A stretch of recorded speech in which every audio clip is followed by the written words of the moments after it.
But first, the very latest on the Maha battle that's still building up in Maharashtra, because now the Maharashtra Chief Secretary has submitted a report on senior IPS officer Rashmi Shukla. The report claims that Rashmi Shukla sought permission for call interception citing terror activities and threat to nation, but tapped the phones of politicians illegally. Report also says that after misusing the permission, Rashmi Shukla had apologized to Chief Minister Uddhav Thackeray and the Home Minister in person. Report claims that Rashmi Shukla never submitted a pen drive she had, and the suspicion is that she had leaked this to the BJP instead. So clearly battle lines being drawn, where a police officer again now finds herself this time in the crossfire between the BJP and the Shiv Sena-led government. Kamlesh Sutar is joining us.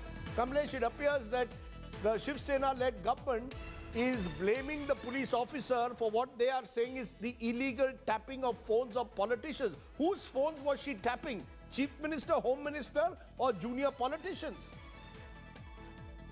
Rajiv, talking about the call interceptions that is being referred here is particularly about the ones mentioned in the report by Rashmi Shukla earlier, where she had named certain individuals. Those were involved into the racket of transfers that she has named. Now, any call that is intercepted of any individual, that would lead to the breach of his privacy, and that is what is mentioned here. The permission that was sought was to keep an eye on some terror activities that would cause harm to the nation, but instead some personal calls were recorded. That is what the report says, and also the report was a top secret, the copy of which was given to the government. It also, the report says that it seems that she had one report with her which is now in public domain, and this could lead to action if proved that she has leaked the report. This could lead to action. But also one important part that is mentioned in the report is that the claim that was made by former Chief Minister Devendra Fadnavis that no action was taken on the report submitted by Rashmi Shukla. The report also goes on to clarify that the action that was suggested after the report, it was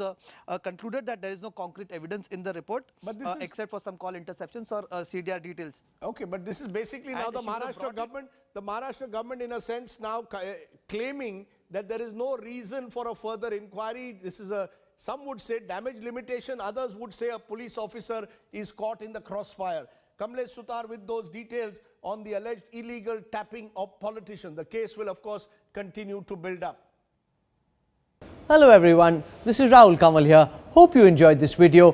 For the latest news and analysis, like and subscribe the India Today YouTube channel, and don't forget to press the bell icon to stay updated.